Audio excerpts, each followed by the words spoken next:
Hello friends, कैसे हैं आप सब। आप सभी का आपके अपने YouTube channel sociology with Sangeeta में मैं संगीता स्वागत करती हूं। और इस चैनल के माध्यम से हम लोग सोशियोलॉजी के कम्पिटिटिव एग्जाम के प्रिपरेशन करते हैं। आपको इस चैनल में डेली 2 क्लासेस मिलती हैं, जिसमें कि मॉर्निंग के 8 बजे की क्लास में हम लोग कवर कर रहे हैं बीपीएससी 4.0 सोशियोलॉजी के सिलेबस को, और रात के 8 बजे हम लोग कवर कर रहे हैं झारखंड लेडीज सुपरवाइजर और झारखंड सीडीपीओ के सिलेबस को। आपका जो रात का 8 बजे का क्लास है झारखंड लेडीज सुपरवाइजर का, ये आपका रिवीजन क्लास चल रहा है, जिसमें आप लोगों को बैकवर्ड से यूनिट वाइज जो आपके इम्पॉर्टेंट एमसीक्यू को कवर करवाया जा रहा है। आपको कंप्लीट थ्योरी जो है वो कवर करवा दी गई है, जिसका कि प्लेलिस्ट भी बना हुआ है। आप प्लेलिस्ट में जाके चेक कर सकते हैं। आपको क्लास 1 से सारे आपके जो क्लास हैं वो आपको देखने को मिलेंगे, थ्योरीज वाइज, एमसीक्यू वाइज। और वैसे स्टूडेंट्स जो अभी भी सोशियोलॉजी की तैयारी ठीक ढंग से नहीं कर पाए हैं, उनको मटेरियल नहीं मिल पा रहा है, आप मुझसे कांटेक्ट करके नोट्स को परचेस कर सकते हैं, ताकि आप लोगों को एक सही गाइडलाइन के तहत जो समाजशास्त्र है, जो सोशियोलॉजी है, उसके विषय में जानकारी प्राप्त हो। साथ ही साथ मैं आप लोगों से ये भी बोलूँगी कि आप लोग मॉर्निंग की क्लास को भी क्यों देखिए, क्योंकि इसमें मैं शुरू से ही फिर से समाजशास्त्र की उत्पत्ति से स्टार्ट की हूँ बीपीएससी 4.0 सोशियोलॉजी के सिलेबस को, तो वो भी क्लास आप लोगों के लिए हेल्पफुल होगा। आप लोग क्लास को ऑन करके भी रख सकते हैं, ताकि आप लोग रिवीजन भी करते चले, क्योंकि वो क्लास 1 से स्टार्ट हो रहा है, तो आपको एक रिवीजन का भी मौका मिल जाएगा। तो चलिए आज की क्लास को हम लोग स्टार्ट करते हैं। और आज का जो हमारा टॉपिक है वो है ग्रामीण सामाजिक व्यवस्था, परिवर्तन एवं विकास और सामुदायिक विकास। ठीक है, ये जो टॉपिक है ये आपका यूनिट 20 का टॉपिक है। इसके अंतर्गत हम लोग विभिन्न प्रकार के क्वेश्चंस को देखेंगे कि कैसे क्वेश्चन जो है वो इस टॉपिक से निकल कर आते हैं। ये देखिए, आप यहाँ पे देख सकते हैं राइट साइड में प्रीवियस ईयर दिया गया है कि कौन से ईयर में ये क्वेश्चन पूछे गए। तो एक एक करके हम लोग सारे क्वेश्चंस को कवर करते हैं, और आप लोगों को वन लाइनर फॉर्म में ये सारे क्वेश्चन देखने को मिलेंगे। तो सबसे पहला क्वेश्चन है कि किसी गांव का सामान्य नाम सामाजिक तौर पर उसके आविर्भाव के प्रकट के करता है, तो वो कैसा होता है? तो वो समुदायगत मनोभाव होता है, क्योंकि जो गांव होता है वहाँ के जो लोग होते हैं वो एक समुदाय के अंतर्गत रहते हैं, और उनमें एक आपसी मेल जोल की भावना भी हमें देखने को मिलती है। नेक्स्ट है कि बिहार की भूमिज अनुसूचित जनजाति पर अध्ययन किसने किया था? तो सुरजीत सिन्हा ने किया था।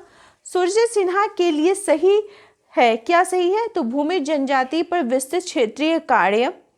नेक्स्ट क्वेश्चन है कि जनजातीय आत्मसात्मकरण की प्रक्रिया की व्याख्या करने के लिए जनजाति जातीय सातत्य मॉडल, ठीक है, उसको किसने दिया है? तो सुरजीत सिन्हा ने दिया। कुछ कुछ जो कीवर्ड्स है उसको याद रखिएगा, जैसे ये जनजाति जातीय सातत्य मॉडल की अवधारणा है, ये किनके द्वारा दी गई है? तो सुरजीत सिन्हा जी के द्वारा। नेक्स्ट है कि वो अवधारणा जिसको सुरजीत सिन्हा ने अपने विश्लेषण में नहीं लिया था, तो जनजाति के संदर्भ में इन्होंने अध्ययन किया, लेकिन परिवार का इन्होंने अध्ययन नहीं किया था। ये चीज़ को ध्यान में रखिएगा। वो अवधारणा जिसको सुरजीत सिन्हा ने अपने विश्लेषण में नहीं लिया, क्या था? वो परिवार हो जाएगा। नेक्स्ट है कि जनजातियों को सांस्कृतिक स्वायत्तता होनी चाहिए, यह मानना किसका था? तो सुरजीत सिन्हा जी का था। सुरजीत सिन्हा जी जो थे उन्होंने जो मेनली कौन से अपने कार्य किए थे, किस क्षेत्र में किए थे? तो वे जनजाति जातीय सातत्य पे काम किए थे, जनजातियों के आंदोलन पे काम किए थे, क्षेत्र अध्ययन पे किए थे, और धर्म का समाजशास्त्र पे भी वो काम किए थे। नेक्स्ट है कि सुरजीत सिन्हा के द्वारा अध्ययन किया गया था, कहाँ का वो अध्ययन किए थे, किस जगह पे जाके? तो भूमिज और मारिया गोंड का वे अध्ययन किए थे। ये दोनों क्या है? ये जनजातियां हैं जिनका उन्होंने अध्ययन किया था। किशनगढ़ी से कौन रिलेटेड है? तो किशनगढ़ी से मैकिम मेडियट है। रामपुरा ग्राम से एम.एन. श्रीनिवास जी हैं। गांधीवादी विकास का दृष्टिकोण क्या है? तो ये हो जाएगा आपका भौतिक समृद्धि की तुलना में स्व विकास, ग्रामों और कुटीर उद्योगों का विकास। नेक्स्ट है कि पंचायती राज व्यवस्था को लोकतांत्रिक विकेंद्रीकरण के स्थान पर विकेंद्रीकृत लोकतंत्र का नाम दे दिया जाए, यह सुझाव किसने दिया था? तो एपलबी पीएच ने इसका जो इसके संदर्भ में बात की थी। नेक्स्ट है कि भारतीय संदर्भ में किसान आंदोलन का अध्ययन किया था, किसने अध्ययन किया था? तो डीएन धनागड़े जी ने किसान आंदोलन का भारतीय संदर्भ में अध्ययन किया था। भूदान आंदोलन डैश उग्र आंदोलन के पश्चात प्रारंभ हुआ था। भूदान आंदोलन तेलंगाना आंदोलन के पश्चात प्रारंभ हुआ था। और भूदान आंदोलन से कौन जुड़े हुए हैं ये आप लोग मुझे कमेंट करके बताइए। नेक्स्ट है कि सन 1957 में डैश वो सुझाव दिया गया कि भूदान यज्ञ तथा अन्य उपायों से प्राप्त भूमि को भूमिहीनों में बांटकर 3 लाख परिवारों का पुनर्वास किया जाए। तो ये ऐसा किसने सोचा था? तो जो राष्ट्रीय विकास परिषद थे उसने इसके संदर्भ से सोचा था। नेक्स्ट है कि परंपरावाद को एक परिप्रेक्ष्य के रूप में प्रयोग में लाता है। कौन लेके आते हैं? तो एस.के. सरन जी। नेक्स्ट है यहाँ पे आपके दिए गए हैं कि जो आपके राइट साइड में थिंकर है और उन्होंने जो बुक्स के बारे में लिखा है उसके बारे में, जैसे एस.सी. दुबे ने an Indian village 1955, S C. Dube India's changing village 1958, Brijraj Chauhan a Rajasthan village 1967, M N. Srinivas ने द रिमेंबर्ड विलेज इसके बारे में 1976 में लिखी थी। नेक्स्ट है कि ग्रामीण समाज में सामाजिक विषमताएं संचयी विषमताओं से बिखरी विषमताओं में रूपांतरित हो गई हैं। यह निष्कर्ष किनके द्वारा दिया गया है? तो आंद्रे बेते जी के द्वारा दिया गया है। नेक्स्ट है कि ब्रिटिश शासन के दौरान और उसके बाद भारत में प्रचलन में लाए गए आधुनिकीकरण का संगठक नहीं था। तो कौन सा नहीं था? तो आपका ग्राम समुदायों का समेकन ये नहीं था। और कल से मैं सोच रही हूँ कि आप लोगों को जो आपका प्रैक्टिस सेट है उसको भी मैं कवर करवा दूँ, तो आप लोग जरूर चैनल के साथ बने रहिएगा जिसमें हम लोग 100 क्वेश्चंस को जो प्रैक्टिस सेट को कवर करेंगे। नेक्स्ट है कि झूम खेती की विशेषता है। तो झूम खेती कहाँ मिलने पाई जाती हैं? तो ये सरल समाजों में हमें देखने को मिलती हैं। पॉलिश कृषकों का अध्ययन किया जाता है। पॉलिश कृषकों का अध्ययन किस में किया जाता है? तो थॉमस और नैनकी जी के द्वारा। नेक्स्ट है कि कृषक सामाजिक संरचनाओं की विशेषताएं हैं। कृषक सामाजिक संरचना की क्या विशेषता है? तो ये भूस्वामी तथा भूमिहीन मजदूर, किसान तथा ग्रामीण साहूकार और किसान तथा फसल साझेदार ये हो जाएंगे। नेक्स्ट है कि ग्रामीण और शहरी भारत में परिवर्तनों को मूल्यांकित करने में परंपराओं का 6 स्तरीय वर्गीकरण किया गया। किनके द्वारा किया गया है? तो एस.सी. दुबे जी के द्वारा किया गया है। पूर्वांचल राज्य के गठन की मांग प्रतिनिधित्व करती है। ये किस चीज़ का? तो प्रांत के अंतर्गत क्षेत्रीयता, मतलब स्पेशल भाषा के आधार पर, क्षेत्रीयता के आधार पर अगर किसी अलग राज्य के मांग की जाए तो उसके संदर्भ में बात की जा रही है। खाप पंचायत कहाँ पे अधिक देखने को मिलती है? तो हरियाणा में ज़्यादा देखने को मिलती है। ग्रामीण समाज की उत्कृष्ट एवं मूलभूत विशेषताएं क्या है? तो वो हो जाएगा परिवारवाद। नेक्स्ट है कि पंचायती राज की अनुशंसा क्या थी? तो बलवंत राय मेहता समिति जी के द्वारा 1957 में। नेक्स्ट है कि किस योजना का उद्देश्य सामाजिक आर्थिक विकास के द्वारा भारत के संपूर्ण ग्रामीण जीवन का रूपांतरण करना था और उसका नाम क्या था? उसके संदर्भ में पूछा जा रहा है। तो सामुदायिक विकास कार्यक्रम। नेक्स्ट है कि वह समाजशास्त्री जिसने जजमानी संबंधों का अध्ययन किया था। किसने किया था? तो आपका वाइजर महोदय, W.H. वाइजर महोदय। और अगर वही चीज़ पूछा जाए कि भारत में किसने अध्ययन किया था जजमानी का, तो आपका इरावती कर्वे जी हो जाएगा। ठीक है।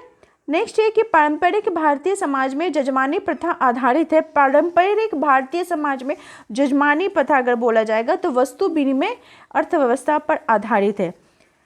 जजमानी का मतलब आप क्या समझते हैं? तो जब एक जाति दूसरे जाति को अपना सेवा प्रदान करता है तो उसको जजमानी व्यवस्था बोला जाता है। उसकी विशेषता क्या है? तो एक व्यक्ति दूसरे व्यक्ति की सेवा करता है, इसमें संबंधों का विकास होता है। सेवा जो करता है तो उसके बदले या तो उसको सेवा प्राप्त होता है या फिर कोई वस्तु प्राप्त होती है। तो जजमानी व्यवस्था क्या हो जाएगी? तो ये वस्तुओं और सेवाओं का आदान प्रदान हो जाएगा। इसी के संदर्भ में वाइजर महोदय बोलते हैं कि जजमानी व्यवस्था भारतीय गांव को एक स्वयं संपूर्ण समुदाय के रूप में बनाए रखने में सहायता करती है। ठीक है। तो जजमानी व्यवस्था W. वाइजर जी के अनुसार क्या था? तो ये संबंधों के आधार पर था।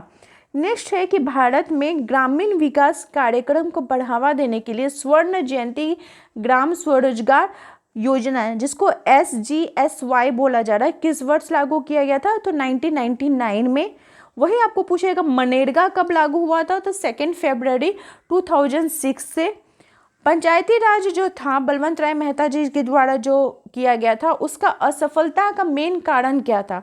तो अशिक्षा, जातिवाद और सीमित साधन।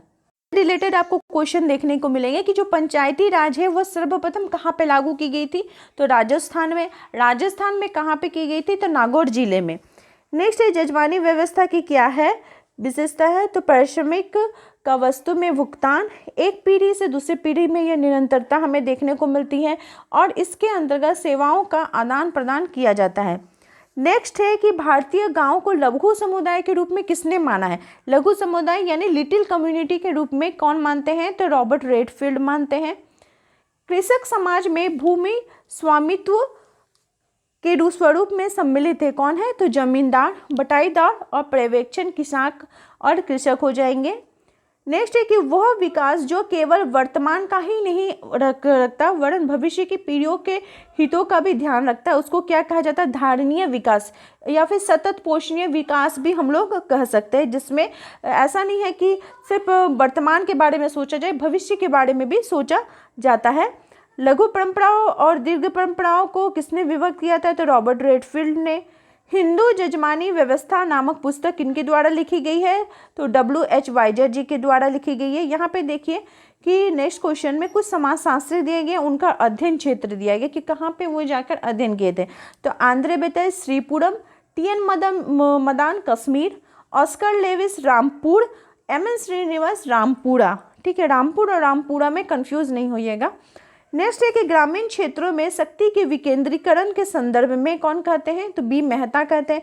और क्या कहते हैं, तो ये बोलते हैं कि यह स्वीकार है कि लोकतंत्र विकेंद्रीकरण के बिना सफल नहीं हो सकता है। बलवंत राय मेहता समिति, जिसको कि पंचायती राज मेहता समिति भी बोला जाता है, इसको एक और नाम क्या है, तो इसको त्रिस्तरीय पंचायती राज व्यवस्था भी बोला जाता है। ये व्यवस्था कैसी है, तो तीन स्तरीय है, 3 स्तरीय हम इसको बोल सकते हैं। ठीक है, और इसके अंतर्गत कौन शामिल नहीं होता है, तो नगर शामिल नहीं होता है। पंचायती राज का मुख्य उद्देश्य क्या है, तो ये लोगों को विकास मूलक प्रशासन में भागीदारी बनाता है। भारतीय ग्रामीण समाज में ग्रामीण विकास कार्यक्रम के परिणाम स्वरूप सर्वाधिक अवांछित स्थिति कैसे उत्पन्न हुई है। मान लीजिए कि ग्रामीण क्षेत्र में जो ग्रामीण विकास के लिए बहुत सारे योजनाएं बनाई जा रही हैं, तो उसके कारण क्या फर्क पड़ रहा है, तो इसके कारण क्या हो रहा है, विकेंद्रीकरण हमें देखने को मिल रहा है कि ग्रामीण विकास कार्यक्रम जो हो रहा है कुछ ऐसा हो रहा है कि अगर किसान उससे नहीं उनको रिजल्ट अच्छा मिल रहा है तो विकेंद्रीकरण देखने को मिल रहा है। किसान का अगर फसल नहीं अच्छा हो पा रहा है तो आत्महत्याएं भी देखने को मिल रही हैं। नेक्स्ट है कि प्राथमिक रूप से सामाजिक व्यवस्था को समझने की चेष्टा से संबंधित है जो दृष्टिकोण होता है। ठीक है, सामाजिक व्यवस्था को समझने का दृष्टिकोण को बोला जाता है समाजशास्त्रीय दृष्टिकोण। नेक्स्ट है कि भारत में जजमानी व्यवस्था व्यक्त करता है किसको, तो अंतर्जातिगत संबंध को व्यक्त करता है। ग्रामीण समुदाय का तत्व नहीं है, क्या तत्व नहीं है, तो सांस्कृतिक विविधता। वर्तमान भारत में ग्रामीण नेतृत्व को निर्धारित करने वाले प्रमुख तत्व कौन है, तो राजनीतिक। ग्रामीण भारत के विकास में बाधा क्या है, तो अशिक्षा जो है वही बाधा होगी। ठीक है, और आपका वर्तमान भारत में पंचायती राज अवधारणा कैसी है, तो राजनीतिक है। जजमानी व्यवस्था पाई जाती है भारत में कहाँ, मेनली आपको गाँवों में ये देखने को ज़्यादा मिलेगा। नेक्स्ट है कि जजमानी व्यवस्था जो है ये जाति के समस्त खंडों का आदान प्रदान के सिद्धांत पर अंतर संबंधित करती है और यह धारणा किसकी है, तो ऑस्कर लेविस जी के द्वारा। नेक्स्ट क्वेश्चन है कि गाँव की ओर लौटो, ये नारा किनके द्वारा दिया गया है, तो महात्मा गांधी जी के द्वारा। नेक्स्ट क्वेश्चन है कि ग्रामीण शक्ति संरचना के परंपरागत स्वरूप एवं उसमें उत्पन्न वर्तमान परिवर्तनों को स्पष्ट करने हेतु तंजौर जिले के श्रीपुरम गांव का अध्ययन किसने किया था, तो आंद्रे बेटे ने। ग्रामीण संप्रदायवाद की अवधारणा किसने दी है, तो राधा कमल मुखर्जी ने। ग्राम्य नगर की अवधारणा किसने दी है, तो गॉल्विन महोदय ने। पंचायती राज का द्विस्तरीय मॉडल किसने दिया है, तो अशोक मेहता समिति जी के द्वारा। भारतीय ग्रामीण समुदाय की विशिष्टता नहीं है, क्या इसकी विशिष्टता नहीं है, तो व्यापक साक्षरता। जजमानी संबंधों की प्रकृति कैसी होती है, तो स्थायी होती है। नेक्स्ट है कि श्री नारायण धर्म परिपालन आंदोलन मुख्य रूप से परिवर्तित किया गया था कहाँ पे, तो इजवाह में। ग्रामीण क्षेत्रों में समग्र विकास और परिवर्तन लाने में सबसे अहम भूमिका कौन निभाता है, तो विज्ञान और तकनीकी का अहम भूमिका रहता है। नेक्स्ट है कि ग्रामीण नेतृत्व के उभरते प्रतिमान की विशेषता नहीं है, तो क्या विशेषता नहीं होगी ग्रामीण नेतृत्व का, उच्च वर्ग का प्रधानता एवं प्रमुखता। कृषक समाज, पीजन सोसाइटी की अवधारणा किसने दी है? तो रॉबर्ट रेडफील्ड ने। ग्रामीण समुदाय पर नगरीकरण द्वारा उत्पन्न परिस्थितियों के प्रभाव का परिणाम है। क्या परिणाम है? तो ये परिवार का विघटन हमें देखने को मिलता है, अर्थव्यवस्था में परिवर्तन देखने को मिलता है, और राजनीतिक जो दलबंदी भी हमें बहुत अधिक देखने को मिलती है। नेक्स्ट, भूमि सुधार कार्यक्रम के अंतर्गत अधिनियमित पहला अधिनियम कौन सा है? तो सबसे पहला जो वो है वो जाएगा जमींदारी उन्मूलन अधिनियम 1950 में। उत्तर प्रदेश जो जमींदारी उन्मूलन वो भूमि सुधार अधिनियम है वो कब किया गया था? तो 15 जुलाई 1951 को। तो आई होप आप लोगों को जो आज का टॉपिक है वो अच्छे प्रकार से समझ में आ गया होगा, और इसी प्रकार के क्वेश्चन जो है आपको एग्जाम में देखने को मिलेंगे। आप लोग चैनल के साथ बने रहिए। आप सभी का मेरे चैनल में बने रहने के लिए बहुत बहुत धन्यवाद।